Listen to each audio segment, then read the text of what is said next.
BNP মহাসচিব মির্জা ফখরুল ইসলাম আলমগীর বলেছেন, বিজয়কে সুসংহত করতে সবাইকে দায়িত্ব নিতে হবে এবং আইন শৃঙ্খলা শক্ত হাতে দমন করতে হবে। সুযোগ নিয়ে কেউ যাতে দেশে বিশৃঙ্খলা সৃষ্টি করতে না পারে সেদিকে দলের সবাইকে সতর্ক থাকার আহ্বান জানান। বিকেলে নয়াপল্টনে যৌথ সভা শেষে এসব কথা বলেন তিনি। বিএনপির প্রতিষ্ঠা বার্ষিক উপলক্ষে 5 দিনের কর্মসূচিও ঘোষণা করা হয়। এদিকে বিএনপি মহাসচিবের সাথে বৈঠকে চীনের রাষ্ট্রদূত বাংলাদেশের প্রতি তাদের সহযোগিতা অব্যাহত রাখার কথা বলেন। রিপোর্ট করছেন হাসান জাবেদ।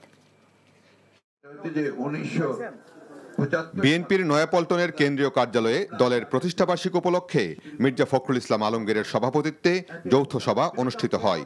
পরে মহাসচিব বলেন, কেউ যাতে দেশে বিশৃঙ্খলা সৃষ্টি করতে বা ছাত্র জনতার বিজয়কে নষ্ট করতে না পারে সে ব্যাপারে সবাইকে সজাগ থাকতে হবে। ধন্যবাদ জানাতে চাই ছাত্রদেরকে, ধন্যবাদ জানাতে চাই জনগণকে, রাজনৈতিক দলগুলোকে, যে তারা আজকে একটা বিপ্লবের মধ্যে দিয়ে এই ভয়ানক ফ্যাসিবাদ হাসিনাকে তারা দেশ থেকে পালিয়ে যেতে বাধ্য করেছে। তারা দেশ ছেড়ে পালিয়ে গেছে। এখন আমাদের সামনে কিন্তু অনেক বড় সংগ্রাম, অনেক বড় লড়াই। সে লড়াইটা কি? এই বিজয়কে সংহত করা, সুসংহত করা। এই বিজয়কে যদি আমরা সুসংহত করতে না পারি তাহলে আবার কিন্তু নব্য ফ্যাসিবাদ এসে হাজির হবে। বিএনপি নেতাকর্মীরা সব ধরনের সন্ত্রাস ও চাঁদাবাজি প্রতিহত করবে বলেও মন্তব্য করেন তিনি। কেউ যদি সন্ত্রাস করতে চায়, কেউ যদি আপনার চাঁদাবাজি বা অন্য কিছু করে আপনার ক্ষতি করতে চায়, সেটাকে আমাদেরকে, রাজনৈতিক নেতৃবৃন্দকে আমাদেরকে সেটাকে রুখে দিতে হবে। আইন শৃঙ্খলা যারা ভঙ্গ করবে তাদেরকে প্রতিহত করতে হবে এবং তাদেরকে আমাদের এখন যে আইন শৃঙ্খলা রক্ষাকারী বাহিনী আছে তাদের হাতে তুলে দিতে হবে। বিএনপির 46তম প্রতিষ্ঠা বার্ষিকী উপলক্ষে শহীদ প্রেসিডেন্ট জিয়াউর রহমানের মাজারে শ্রদ্ধা নিবেদন, আলোচনা ও র্যালি সহ 5 দিনের কর্মসূচি ঘোষণা করা হয়।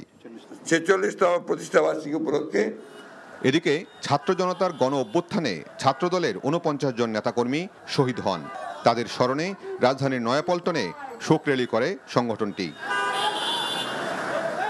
এর আগে গুলশানে বিএনপি চেয়ারপারসনের কার্যালয়ে দলটির মহাসচিবের সাথে সাক্ষাৎ করেন চীনের রাষ্ট্রদূত। বৈঠকে ভূ রাজনৈতিক পরিস্থিতিতে চীন বাংলাদেশের পাশে থাকবে বলে প্রত্যাশা ব্যক্ত করেন মির্জা ফখরুল। আর চীন বাংলাদেশের অভ্যন্তরীণ বিষয়ে হস্তক্ষেপ করবে না বলে জানান রাষ্ট্রদূত। বাংলাদেশের বর্তমান পরিস্থিতি নিয়ে আমরা আলোচনা করেছি।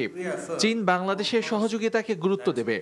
বাংলাদেশ সহ কোনো দেশের অভ্যন্তরীণ বিষয়ে আমরা হস্তক্ষেপ করব না। আমরা আশা করি অন্তর্বর্তীকালীন সরকার বাংলাদেশের স্থিতিশীলতা রক্ষা এবং স্বাভাবিক অবস্থায় ফিরিয়ে নিতে কাজ করবে। Hasan Javed, NTV news, Dhaka.